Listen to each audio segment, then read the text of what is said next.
You just said you're rich, so you don't identify with it. So it's a stupid comment because you don't know my background. And if you're going to insult somebody, at least have some substance behind it. But first of all, I earned whatever money I got. No one gave it to me. I was born in a 2 up, 2 down. My father was a printer, so I didn't come from being rich. I earned whatever wealth I've got. So the politics of envy don't play very well with me. I can't bear this idea that people, not just football fans, but people in life generally, can take all. I haven't finished.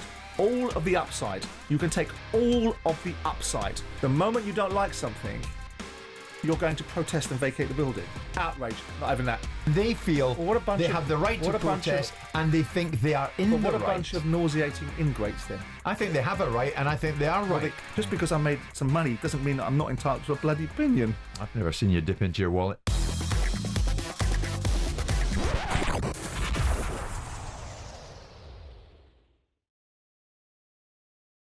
There's something about you and Martin that people seem to love. This kind of love-hate relationship that you seem to have on air, but very much not off air.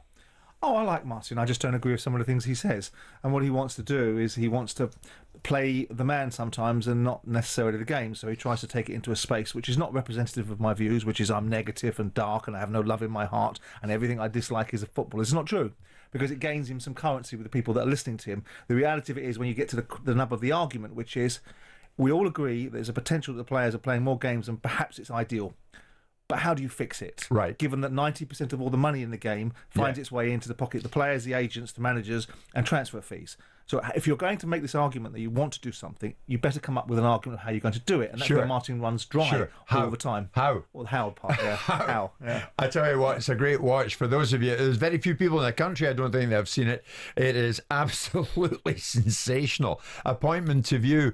Liverpool Everton at the best of times, Simon, is appointment to view. I took it in last night, had a good look and a good listen to it.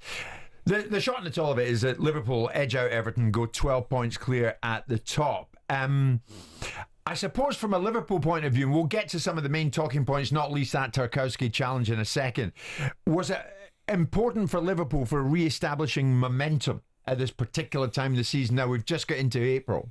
Well, I didn't think they weren't going to. I mean, I think ultimately the game against PSG was a scenario in and of itself. And you know, the cup final, well, Newcastle were riding on a crest of a wave. It was a game that Liverpool got caught short in, but I never felt that this was going to be a continuous phase of Liverpool, because I think there's too much about them. To have gotten to this position, they'll just believe in what the principles were and reevaluate some of the mistakes that it may have made and get on with the game. And of course, when you're going into a derby like this game, there's always going to be the additional adrenaline that goes with it anyway, so it would take care of itself. Sure. The ultimate outcome was to get a result. However you got it, you get it. Yeah, and they got it. We got that and a whole lot more, of course, and there was that challenge by James Tarkowski on Alexis McAllister that got everybody talking. David Moyes had his own view in it post-match. Remember, David Moyes, of course, no doubt, was thinking about Tarkowski when he spoke post-match about the challenge.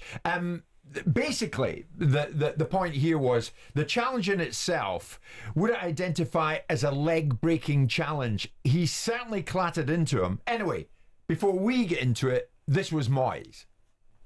I thought at the time it was a brilliant tackle for a derby game. I mean, you people are all asking for it, and then when you get it, then you're wanting sending off, so you've got to be careful what you wish for, you know. I thought it was a brilliant tackle, but since I've seen it and I've come back in, I think that we could have been lucky that he didn't get a red, because it looked high. But it depends what era you want to play your football and watch your football in. To me, I thought at the time it looked a brilliant tackle at the first, and I think it probably was. It was a follow-through which looked worse. Okay, that's everything to everyone then, is it? Well, this is it, isn't it? You're right. I mean, it's either a really good challenge that didn't merit a red card, or hang about that merited a red card. What did you think? I think it's probably a red card. Yeah. I mean, I think you've got to contextualise things. Everybody wants to see blood and thunder because it's a staple diet of what English football is built upon. We want to see robust challenges. But there's robust challenges, and then there's challenges that create outcomes for players that it didn't in this instance, but could have done. And I know if and or but, and if my aunt was my uncle, we can all make those observations. But the reality of it was it was a poor challenge in the terms of how it ended up being the follow through. Whether the player knew it, I mean, all the experts, all the players that have played I was listening to last night, Neville and Carragher, that would know that position, occupied that position, tell you, because it's the one argument that's always raised, you can't tell referees about intent because they don't know it, they've never done it. Right. So the observers, and I don't think they were caught in controversy, they were giving opinions. Sure. And I think they all came to the conclusion, to a man, including strikers, including Duncan Ferguson, that this was a challenge that merited a red card. And when Duncan says it, it must have been red. Anyway, Tarkowski got a yellow. It got checked by VAR. It stayed yellow. But here's the thing: the PGMOL this morning, Simon, it's my understanding, acknowledged that Tarkowski should have been issued with a red card in the fixture with Liverpool. The challenge saw him clearly play the ball initially. However, the nature of the follow-through met the threshold for serious foul play. Speed intensity. The view of the PGMOL, I understand, is that a review should have been recommended and ultimately the original decision should have been overturned. And no matter how I sit here and say to you and the likes of Murphy and Keon, hang on, VAR gets more right than wrong. It gets them wrong sometimes. It gets them wrong sometimes. Yeah, but no one ever said that it wouldn't. Nobody ever said, and again, it's the characterisation of VAR. I think the conversation should stop at the on-field referee. I think that VAR causes a bigger problem than perhaps it fixes in this situation. But I think the ultimate equation should be, why isn't the on-field referee making the right decision? The VAR is his safety net, and we're now looking at the VAR saying, well, what is the purpose of this safety net if it makes these sort of outcomes? And then you put the statistical data on top and say, because actually it gets it right more times than it gets it wrong, and actually the outcomes are 10% better as a result of it. That all gets lost in the translation of it gets it right every single time. And the problem is with VAR is the characterisation of the fact that it's 100% clear up, it gets it right every single time. Now, there should be an argument in these situations that it's not technologically based. This is not a technological outcome or drawing lines or really managing the detail. This is a subjective outcome. And there should be an alignment between what most sensible people are seeing, even the managers after the game when they become sensible and less emotionally invested, and they can be more circumspect. Everybody is saying that's a red card. I don't think anyone's not saying it. And the PGMOL are able to come out and say it after the event. So you have to ask the question and evaluate the data that comes back. Why did those in the control room that had the benefits of being able to watch it in isolation with no instantaneous necessity for an immediate reaction still come to a conclusion that wasn't right? That is it. That is it in a nutshell. And that is why, Simon, VAR still has many vociferous opponents around the country. But it's got a human element. How on earth could VAR, and I know I'm kind of jumping the other side of the dike this morning, how could it not see it? Because it has a human element. But Simon, it cannot get those ones wrong. No, it can't get that wrong. This is a training. This is an education point of view. Unless we're going to move it out and completely AI everything, right? So everything is built upon artificial intelligence, which will probably where it'll end in the end. Then you're going to get this element of human error, human subjectivity, and then you have to ask yourself the question: why was the subjectivity so poor in this instance? Right. And that's where you've got to focus on. And the idea that we've got this VAR like some, big brother mentality that's completely able to make decisions devoid of emotion and devoid of human subjectivity is for the birds. There's two decisions in this equation. There's poor refereeing on the field and there's poor refereeing off the field. Yes. And the question has to be asked, how do we close that loop and stop these decisions? Because a lot of the time when VAR is introduced and the margins are very nominal, people can argue about they don't want these margins to be so small, but the rules are the rules. And so ultimately, a lot of the time when it comes down to very marginal decisions like offside, VAR gets it right if people like that outcome. But it's when it gets into the area of subjectivity, intent, players diving, simulation, and these situations that it falls down sometimes. I mean, what I'm about to say, Simon, sounds crazy, but I'll say it. I mean, it can't get everything right, but in the instance of that last night, it couldn't possibly get that one wrong. It shouldn't have got it wrong. It shouldn't have got it wrong. And yet, Kevin Bond, good friend of ours, former assistant to Harry, has just messaged me, listening to you guys, you cannot get a foul 100% right, Jim. It's subjective. It's still a matter of opinion. See, Kevin makes the point. Because the people are trying to suggest that there's an automated process that, computer says yes, computer says no. It doesn't work that way. Computer says, look at it again. In comes the human being. In comes the subjectivity. What you're trying to do now is bridge the gap between a subjective outcome that gets it right and one that gets it wrong. Yes. In this instance, most people are looking down the barrel of this particular offence and going, Well, I don't really see why you don't see that as a red card. Do you know something, though, Simon? It comes at a time when the PGMOL has been asking for more money. Well, they need to ask. Why should the clubs put more money in the direction of the PGMOL when it's having to come out to bridge the gap the morning after the night before with the exact statement, or not a statement, a bit of guidance that they've given us? Because it doesn't wash any longer. But it does, because you're always going to have human error, and we know because you. But that's how the clubs will argue here. The clubs. Well, hang on a minute. But the reasons why VAR exists is because the game refused to accept the on-field decisions. So they have to accept that there's going to be an element of subjectivity about the off-field decisions as much as there are on the on-field decisions. But is the margin being closed? Some people would say that the cost is spontaneity. The question needs to be asked, and there needs to be a proper understanding, and not one of these sort of pillow-fisted questioning of Harold Webb, which is, how did that official get to that decision? Explain to us exactly why you are now saying that it was a bad decision. Everybody at the time said it was a bad decision, besides the on-field and the off-field referee. What was the process that came to get to that conclusion? And it'll all be steeped in subjectivity. Mark Lawrence was talking about VAR hiding behind jargon. I don't agree with that. He was talking about the offside decision that wasn't given. Do you think Howard Webb is held to account enough, Simon? Yes. Well, is he held to? How much do you want someone to be held to account? Do you want them to be put in pillars and thrown tomatoes at? No. Or do you want them to go on to Michael Owen's show and make themselves available? But this view from them this morning, this so-called, inverted commas, guidance that we get from the PGMOL the morning after the night before, that doesn't get them off the hook here. No. Far from it. But people make mistakes. And unless you're going to be prepared to accept that while you're in this process of human interaction and not full automation, there's going to be errors, then you are constantly going to be in this talking point of how are these human errors being allowed to be made, and why are they making them? Not necessarily can they ever be eradicated, because the argument is a silly one. You cannot eradicate bad decisions in any walk of life. You know, some people will be sitting there going, what the hell is Donald Trump doing with his tariffs? Doesn't he understand circularity of money? And other people will say, well, actually it'll change the tax system in America and they won't have to pay income tax. Who knows what the outcome's going to be?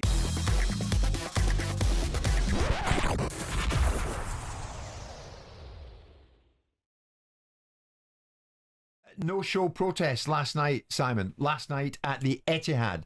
Manchester City, of course, at home, and ran out winners in the end, but that's just by the by.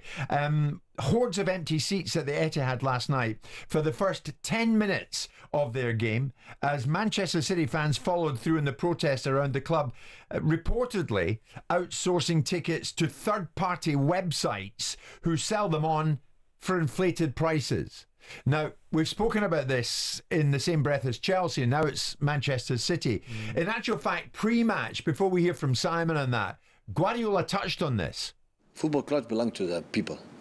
And the people was not agree with something, like the same when they applaud, when in the last 8 years, when we won what we won, because we have an incredible players, to achieve what we achieve. And when they boo, because they are unsatisfied for our performance. So imagine go to the stadium with no fans and nobody there. But not here, in all the stadium. It would not make sense. Or go there and nobody watches on TV. So no make sense our job. So we should close the door.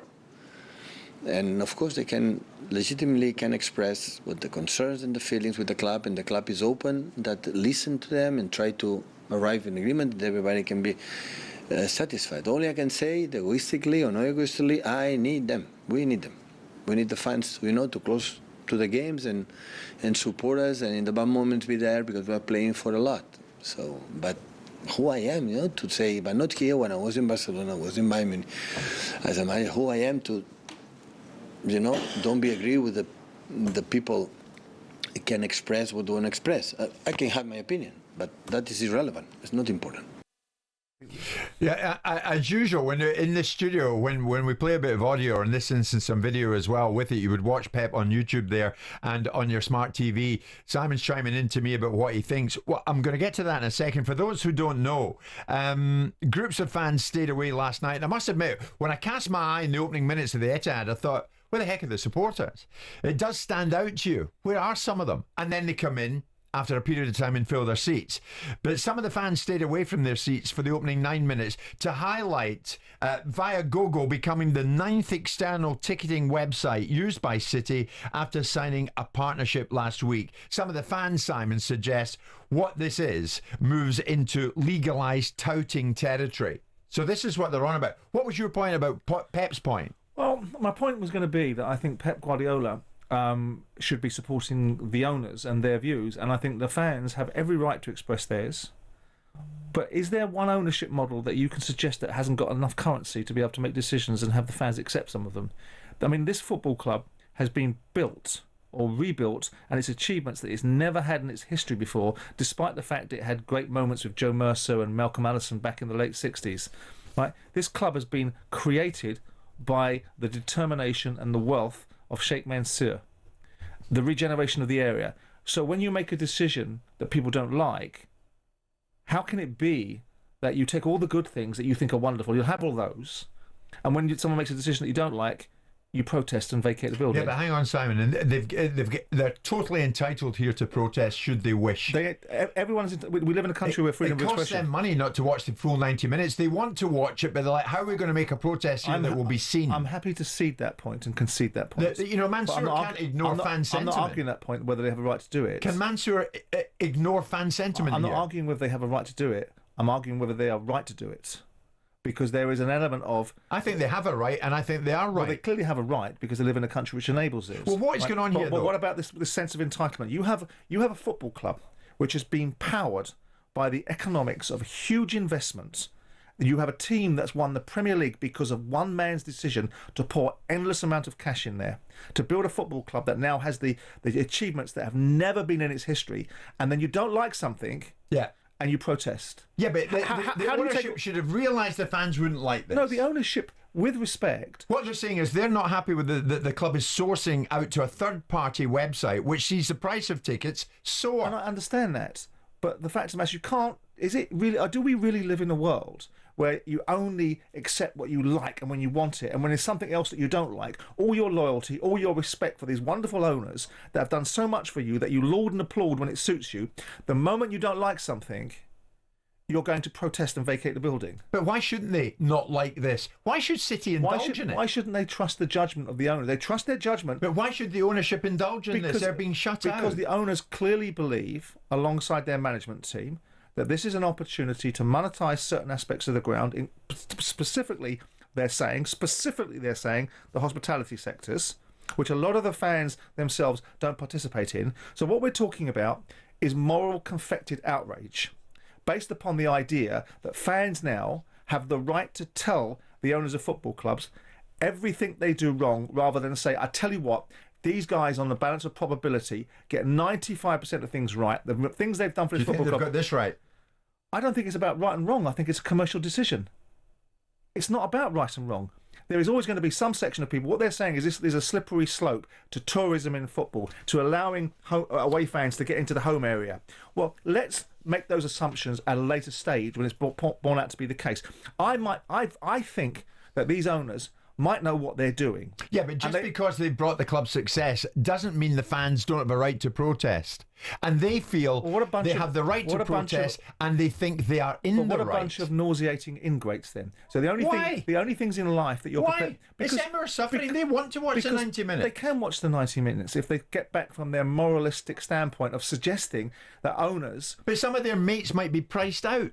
And I accept the reality of the supply and demand argument that in an ideal world, every football fan shouldn't have to pay to get in the stadium. They should all be given it for free. Right? Come on, I'm not saying that. And ultimately, they should all be given precisely what they want when they want it. But you've taken all... I can't bear this idea that people, not just football fans, but people in life generally, can take all... I haven't finished. All of the upside. You can take all of the upside. And it's like listening to players. I'll have all of the upside, all of the money, but I'm not going to play the games. I get that. I'll have all the upside of this. billions and billions and billions and billions of pounds to build you a football club the like of you've never seen. And there's a small section of their ideas are we're going to monetize some of the tickets. Outrage. Not even that. Mate, you were playing Chesterfield 15, 20 years ago. Yeah, but that was then, this is now. Yes or no? And do you think Mansour will pay any attention to these protests? Well, I hope it doesn't. And I don't. And he can't help but have seen it last night. And all these football fans, like the Blackburn fans that were listening to this conversation, I value football fans, but there is a point where you've got to get sense into the conversation. It's not a one-way transaction. It isn't an owner's job just to bend over and do precisely what fans think they should do. When fans don't understand the dynamics of how football clubs are really run, they have an opinion and they're right to have it and they're entitled to have it. And if they want to vacate the building and not attend, their privilege. Would I react to it? No, I wouldn't. No. I'd say, fine, okay, thank you Why for does that. Thanks for your support. You've supported me when I've given you what you wanted. Now you've got something that you don't quite like. Why does that You're not gonna support surprise me? You think the fans are wrong to do this? That Mansour, or whoever it is, Khaldun Al-Mubarak, who has rubber stamped what they're doing regarding this ticket issue, they're quite right to do it. Well, I'm assuming, and I may be wrong in this assumption, that they've considered everything, all aspects of it, because they certainly have considered the Man City fans over the last 16 years, because I've listened to the Man City fans endlessly coming on and being told how much they're being considered, how much their areas have been regenerated, how much value they have of their owners. So in this instance, I assume they've considered their observations and want to run their football club the way they think it's right for that football club to be run. And I don't expect fans to be just falling in line and saying, yes, sir, thanks, Gov. But I do think there's an element of respect for things that have been done previously. The currency, we always talk about currency. Have they got currency? Have they got credit in the bank? I don't know an ownership model that could have more credit in the bank than these guys. But so that's why I push back. I get it, but why do it if you're going to get an element of your support who say no? Not having that. Because we have everything else, but not that. You're alienating them. Well, they probably don't have everything else besides that, because the next thing they don't like, they'll tell you that as well. Then the next thing, and then the slippery slope, if you want to use that analogy, is allowing fans to believe that every single time they don't like something, they're entitled to kick up rough about it. Well, basically what happens here is that these tickets are sourced to third-party websites, which sees the price of those tickets soar. And the fans are not having it. Alan is a Manchester City fan. Alan, good morning. Did you take part in the protest? I most certainly did last night, Jim. But there's another matter. It's not just about money. There was an incident the other week against Liverpool in the South Stand where a Liverpool fan went onto one of these third-party sites and purchased a ticket. The checks are minimal. A Liverpool fan ended up in the South Stand. He jumped up when they scored. And I'm not condoning violence, but 4 or 5 fans ended up in a scuffle. And these 4 or 5 fans have now been banned.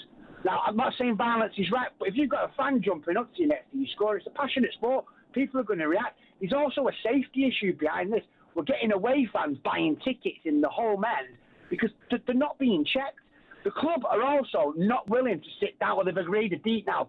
They've got these things called Flexi Gold season tickets. They're not season tickets because they're not giving season tickets out anymore. And then they're charging extortionate prices for fans who want to go to every single game. Yeah.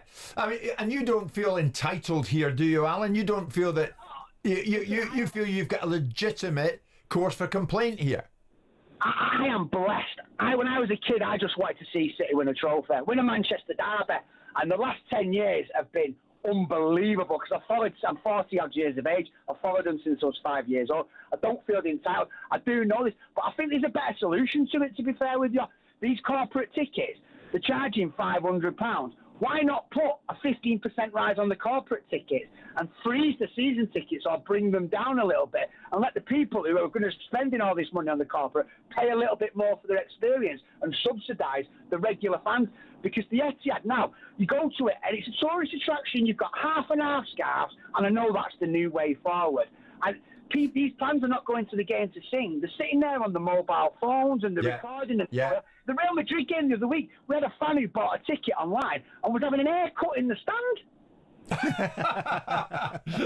Alan, I mean, you are one passionate Manchester City fan, a loyal fan, and Simon is airing his grievance and he's backed it up with instances as to why this should not be allowed to happen. Sure. And I have no issue with his views. What my reaction is I'm assuming the club think these things through. If they haven't thought them through, and if the fans have a legitimate concern about the infiltration of away fans into those home areas, then the club need to deal with it. But I don't think that's the fundamental issue. I think that's window dressing. I think it's about the idea that tickets are being sold through other methods with inflated prices that might have an inflationary perspective that drags down to the other ticketing prices. So I think when you add in the argument, well, we're getting away fans in the home end, no one's going to argue that's a problem. That's right. You're not going to have me turn around and say, well, actually, the fans are wrong there. I'm going to say that's right. Sure. But that's adding legitimacy to their real grievance, which is, we don't like this, we disagree with the principle of what the club are doing, so we're going to kick up rough about it. And you think they're wrong not to like it?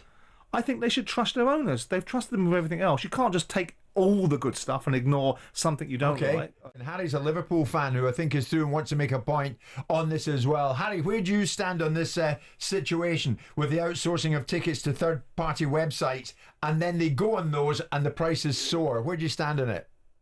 To be honest with you, Manchester City fans are really good fans. Liverpool and Everton fans, we admire and respect them. From the second division years ago, they took 10, 15,000 people away games, kept them other clubs in business. And so nowadays, when everybody's priced out of the market, Man City fans are right. As for Simon, he's rich and he's going to stick up for the rich people. But every football fan in the country was on Man City's side. I just think that's a silly argument to make. I was born up It's in not wrong. Well, first of all, I earned whatever money I got. No one gave it to me. I was born in a 2 up, 2 down. My father was a printer, so I didn't come from being rich. I earned whatever wealth I've got. So the politics of envy don't play very well with me. The argument that football fans is a stupid comment because you don't know my background, and if you're going to insult somebody, at least have some substance behind it. But the fact, you're suggesting that I'm not entitled to an opinion because somehow I made some money. That's not what I suggested at all. You just said you're rich, so you don't identify with it, which is a demeaning comment because I do identify with football fans. I just don't happen to agree with your principles. Is that what you meant? Is that what you said, Harry? And it just came out wrong. It's the truth. It's the truth. You are rich, and you're going to stick up with the owners. You're the one who says on. No. That's not the truth. That's not the truth. Hang on, let Harry finish. That's your version of the truth. Go on, Harry. When do you come on and say I was in the stand at Manchester City or Anfield, and I was in the stand talking to all the regular people? Never. We always say it was with this rich fella, that rich fella. No, I don't. And so you mix with them. No, I don't. If what I do is I have the ability to be able to put a foot in two camps. Having been a football fan, grown up being a football fan, stand on the terraces as a football fan, made some money, bought the football club that I supported, tipped a load of money in it, lost a fortune in it, mixed with rich people, mixed with people of all backgrounds, all sizes and scales. I don't have one particular view. I have an educated view on what it's like to be an owner, which you don't have. So you can have your view, which is your view of how the world should be shaped up, and I'll have mine. And mine is a balanced perspective. And I think football fans are given a lot of support. And when you say, when people say, I'll finish and you can then criticise me, I don't think it's right to say that football owners don't care about football fans, because they do. They may not care in every instance the way you'd want them to, but most football club owners relate to football fans. Well, that's what the last caller just said. Owners don't. I didn't say who cares, who does not care. I'm saying the sport came from a poor originality when the Spurs started. Football for poor people. Agreed. Now it's for only rich people. Agreed. And people. We can't get in the game. We cannot get in the game because. But why? Because every one of you. He's got a point, Simon. Because these tickets are going on websites, and the ticket price soars. And I think Harry's making that. And point. I hear that. Where's the money going? So just out of curiosity, when we look at the fact that 90% of all the money in football, whether you like it or you don't, all be going into the players' pockets. 90%. How many football clubs are making money then? 90% of football clubs' money, whether it be transfer fees or it be player wages or managers' wages or agents' wages, goes out the door to players and the protagonists. So who's got all the money currently? Well, look, let's have it right. The opposition to Manchester City, the other club in the city, they sack so many poor people in the club because they want to give more money to rich people. No, the poor people have never got a chance anymore. Football's going down the Harry, very briefly before you leave us, do you think the City fans who protested last night by not showing up at kick-off were right to do so? Yes, 100%. I'm sorry that the whole stadium was empty and then came in. You would have gone further, the whole stadium. Liverpool fan Harry with his life taking on it's like a fencing match, isn't it? The two of you are jousting there. But when you say someone can't really have an opinion because they're rich, which is kind of what he's saying, I'm not going to respond to that very well, because it's not anything to do with the fact I've got a few quid. You know, I've been on my uppers like they have. Just because I made some money doesn't mean that I'm not entitled to a bloody opinion. I've never seen you dip into your wallet.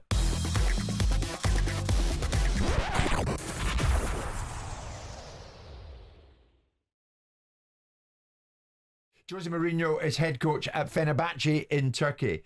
But of course, when it comes to Turkish football, there's always this massive rivalry between Fenerbahce and Galatasaray. And sometimes it gets a bit unseemly and out of hand. Now Mourinho could face a ban after bizarre scenes at full time just last night between Galatasaray and Fenerbahce. This was in the quarter-final of the Turkish Cup. Suffice to say, Galatasaray beat Fenerbahce by 2-1. If you're watching on YouTube and on your smart TV, you'll see exactly what I'm talking about. What actually happened? Well, the scenes on full time comprised of this. Mourinho pinched the nose of Galatasaray coach Okan Buruk that left Buruk lying on the pitch, you've guessed it, clutching his face. Mortally wounded. Total overreaction, yes, But nonetheless, Mourinho poked him in the face. Now he's in major trouble. And of course, it follows up various controversial moments involving Mourinho in his various jobs at various clubs all around Europe. Now, there's been uproar in Turkey over this. Galatasaray fans absolutely up in arms. What will the authorities do, Simon? But then you look, and before I bring you in, Simon, let me indulge me a moment. Let me indulge in the rap sheet. This is just a potted version, and I'm holding it up, of some of the things Mourinho has done in recent times. Something similar back in August 2011. He got a 2-match ban, later rescinded in a general amnesty on suspensions across Spanish football. Remember, he was head coach at Real Madrid. He poked Barcelona assistant, the now late Tito Villanova, in the eye during a melee on the touchline. More recently, in February, just a couple of months ago, Turkish Football Federation handed him a 4-game ban and a fine of 35 grand for 2 separate disciplinary matters. In June 2023, he was banned for 4 matches by UEFA for confronting the English referee Anthony Taylor after the Europa League final. We all remember that. Roma lost that final to Seville, but Mourinho has never given up on that, saying to this day he doesn't recognise that Roma lost that final. But he and Taylor have got form. Way back in 2016, he was charged 3 times in the space of 6 weeks by the FA and received a fine on each occasion. He was fined 50 grand for comments made about, you've guessed it, referee Anthony Taylor ahead of Manchester United's goalless draw at Liverpool before being given a 1-match touchline ban and an £8,000 fine following an incident with Clattenburg during United's draw with Burnley. On and on and on it goes. Way back to 2005.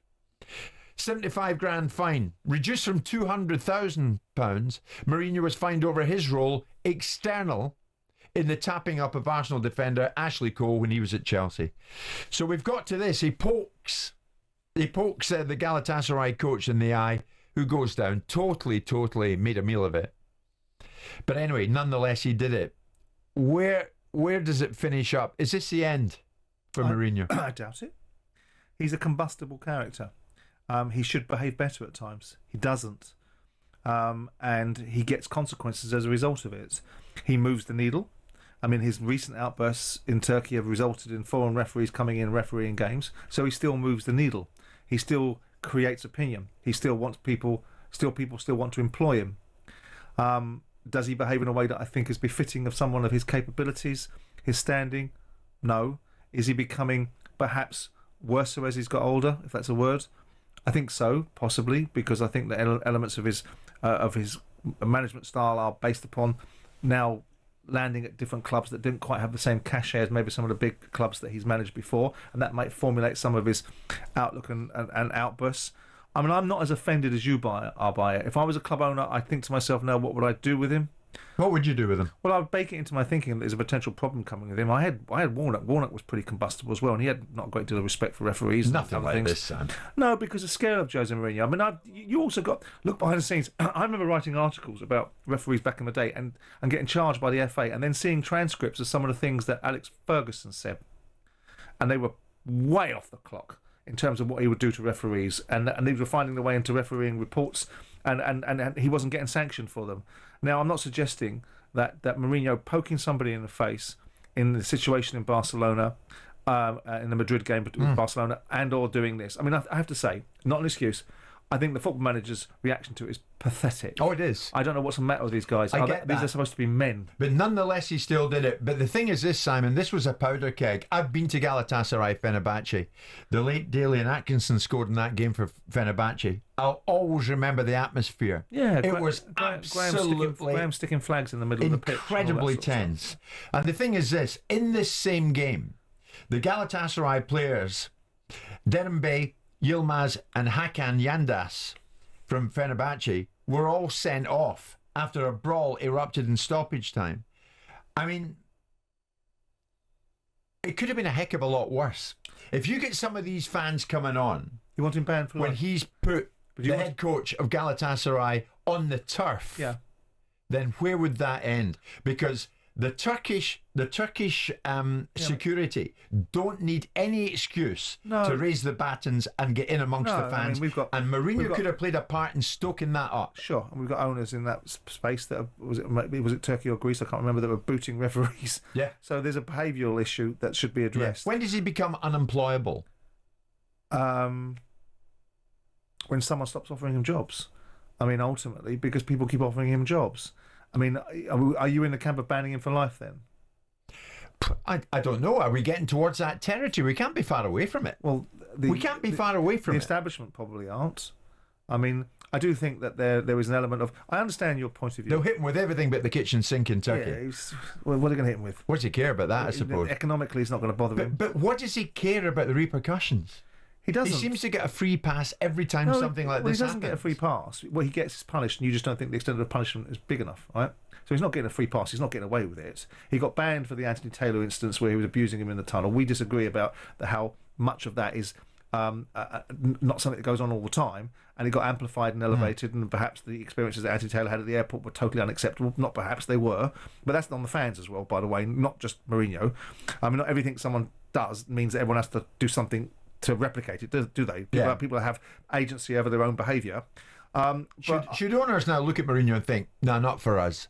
It seems that every time you'd employ him. I'd employ him. You see, there you go.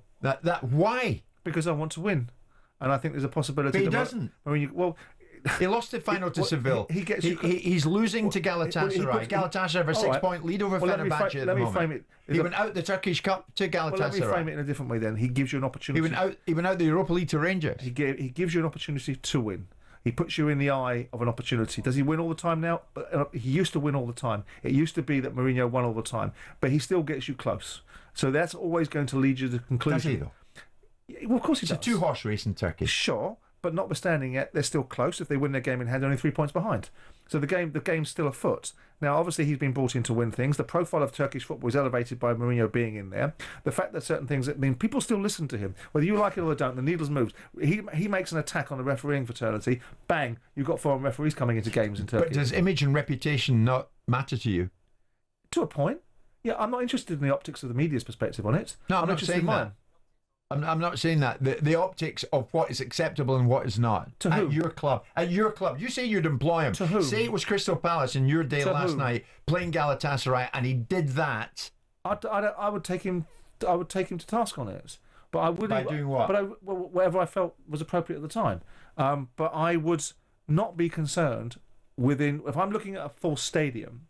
I'm looking at a passionate fan base. I'm looking at the broadcast rights being what they are, and ultimately my position in that framework is pretty much unassailable because of the size and scale of my football club. I'd remind his obligations, and I wouldn't really give a monkey's what the media think about it. But he doesn't give a monkey's about you reminding him of his obligations. In fact, he doesn't give a monkey about anybody reminding him of his obligation and responsibility. But that's your assumption. Because if he did, he'd have acted upon it a long time before. If he doesn't win... Jim, you've listed, let's say you've listed 10 instances, right? Right. The fella's managed 1,500 games. I get that. So it's 1 in every 150 games. I get there's that. a combustible event. Yeah, but because of him, it's headline news. Come on. Aha. He should know better. Because agreed. He should know better. His name carries gravitas and weight, and he should realise he has a huge obligation to the game. But here's the thing, right? Everything changes and evolves, and I'm not defending his behaviour. He should operate at a better level because he should want to for himself. But the very things that made Mourinho unique are the very things that you might take away by suppressing this side of his things. Years ago, it infuriated, exasperated, inflamed people when he ran down the touchline at Old Trafford, skidded down on his knees, celebrating in front of Man United fans. And Poch won. That's now passé now. It's accepted that managers do that. Yeah. And ultimately, 25 years ago, 20 years ago, that was assumed to be an absolutely inflammatory act. Let's put it probably out there. still is.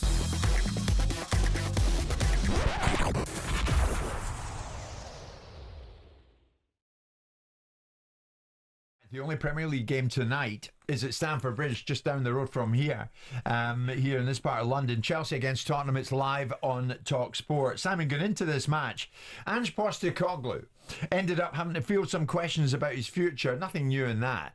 And one of his predecessors, Mauricio Pochettino, you'll probably remember quite recently, Pochettino gave a round of interviews. He recently claimed he wanted to return to Tottenham one day to, quote, win with Tottenham and to build something special. and that was put to Ange. Maurizio, hope, if he wants to come back one day, I hope it happens for him. I mean, we all have dreams and aspirations. If that's what he wants, then that's... I don't think he was... I mean, you're suggesting that he's trying to put pressure on me. Well, the timing of it felt, to me, a bit disrespectful to you, that was all. Oh, well, I don't feel disrespected. I think if you ask Maurizio that question directly, I think you'd get a pretty clear answer as to what his intent was. But again, nothing for me to sort of be consumed with. More focused on sort of making sure we try and win tomorrow night. Like I said, I know what my responsibilities are. I'm sure if the club decide to go in a different direction, there's some outstanding candidates out there for it. So, and you know what? Maybe somebody will think, Ange Postecoglou's not a bad coach. Maybe we'll take a punt on him. So, mate, it doesn't rock my world. It doesn't consume me. I'm here. I'm passionate about what we're doing. I was brought in to change the way the club plays, rejuvenate the squad, bring success. I'm focused on that, and that's what I'll keep doing. Do you know, full marks to him? Yeah, absolutely. That's the first time I've heard the duration of that, and I don't think he's handled that badly. No, absolutely right. What he's done is thank you for being offended on my behalf, but I'm not offended. And I know that you're offended because you're so desperately worried about our well-being rather than creating a headline. And the same token, he talks about the idea that ultimately there are outstanding candidates and the club goes in a different direction. I like it because he's comfortable in his skin, he's confident in his position, he knows he has to do better. And later on in the interview, I'm sure he'll qualify the reasons why they possibly haven't done so well this season to build a narrative that maybe how he can pitch back to Daniel Levy at the end of the season if he finds himself in a slightly difficult position of having not won the Europa League. But the fact of the matter is, I think he's spoken very well there. I've, like Ange Postecoglou, always have done. I think he's had this strange dance with the media and I understand why he does it, but I think some of the things that he says are unwise because they come back and commit acts of self-harm. But like we talk about Mourinho, people are what they are.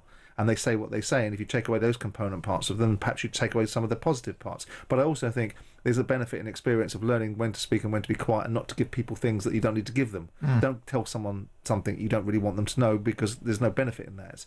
But I think that's a good way of handling that situation. I know we're just into April. I don't think it's unfair asking you this because, you know, Daniel, but that really doesn't come into it when I think about it. What chance do you give of Postecoglou going into next season with Tottenham? If they finish 14th in the league and get knocked out in the next round of the Europa League, I think very limited. And that's not me speaking on behalf of Daniel Levy, it's me speaking on behalf of the thought process of an owner that would look at it through the prism of, I think you should have done better. I don't think anyone would have legislated, irrespective of the injuries, for Tottenham's performances sometimes this season. Europa League has been a get-out-of-jail card for them a lot of the time. OK, they lost the Cup semi-final, and you can argue that the reasons they lost Cup semi-finals is because they're playing the best team in the country at the time. So you can give them a pass for that.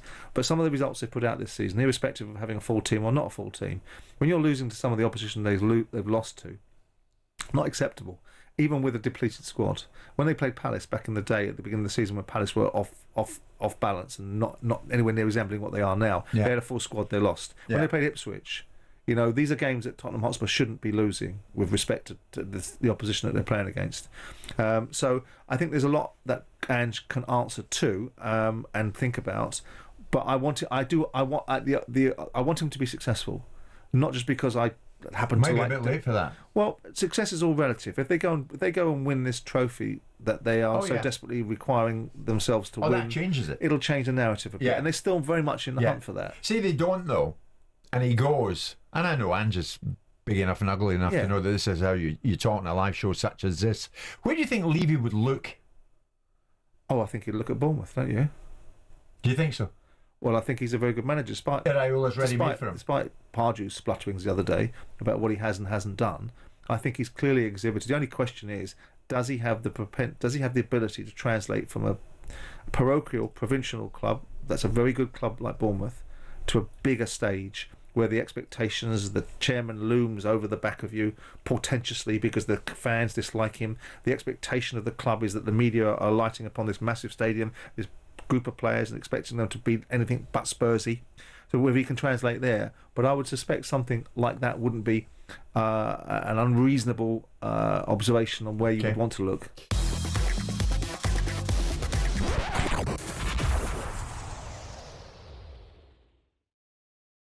The latest showing of Mourinho bad behaviour over in Turkey God, I mean, the rap sheet, as I said, is enormous. But what did he do this time? Galatasaray, their great rivals, beat Fenerbahce, Mourinho's club, in the quarter-final of the Turkish Cup. And what did Josie do? Pinched the nose of Galatasaray coach Okan Buruk, that left Buruk lying on the pitch, mortally wounded. Total overreaction. But anyway, Mourinho, should he have done it? Of course he shouldn't have done it. Many of you getting in touch now. I put it out there. Are we getting to the stage that Mourinho is almost unemployable? Tony in Glasgow, what Josie did to Tito Villanova, gouging his eye years ago, harassing Anthony Taylor, Anders Flake, the way he bullied Eva Cañero at Chelsea is proof of what kind of person he is. The fact he keeps getting work proves how morally corrupt football is, says Tony in Glasgow. I mean, that is very strong, actually. Many of you coming in saying, Josie, are you kidding me? I'm a Rangers fan, says Alex Nisco Bride. I would take Mourinho in an instant. And there's another one there. Did Josie sleep with Jim's wife? He's a winner and he's a legend. Jim, get a grip. Well, not to my knowledge, no. But what do I know? Many of you calling in. I don't know where you go with it this morning. Chuck's a big Arsenal fan. Chuck, you heard Simon on it earlier. What do you think of it? This latest showing of bad behaviour by Jose Mourinho. You had enough of it? No, not at all, Jim. Not at all. I tell you what, Mourinho is actually a character. And in football, you need character as well. And what he's done in the past, really, is actually given him credit. Now, like Simon mentioned actually earlier on, who Simon I'm actually a big fan of. He speaks a lot of sense, most times, But in this case here with Mourinho, the guy was so dramatic. What's his name? I agree with you. Buruk, dramatic. Yeah. And what you're saying, I mean, it feels as if whenever there's a Mourinho case, you actually go hard on it. It's as if he's actually offended you in some way. And I wonder why. You know what I mean? I just think enough is enough. I mean, when he loses, he does stuff like this. It's fine when he's winning. It's fine when he's winning, Chuck. But forget that. You have to lose with dignity. Absolutely. And he never does. Absolutely. But then you tell me a good loser then. Oh, I know. We'll go back to that. I agree. But you don't need to get physical, do you? On the pitch. Not at all. And what might have happened if a few of those Galatasaray fans had come over the top last night in Turkey? Then you've got a major incident. But I'll tell you what, it didn't happen. What might, but it didn't, though, isn't it? So you possibly you've got a sense of expectation. When's the next time he's going to misbehave? No, we can't. I mean, we don't know. We don't know. But what we take is actually the present. What he did was wrong. We don't condone it. But at the same time, I think he's a character, and I think any club right now, if there's a club available, he'll be actually in the frame for the job.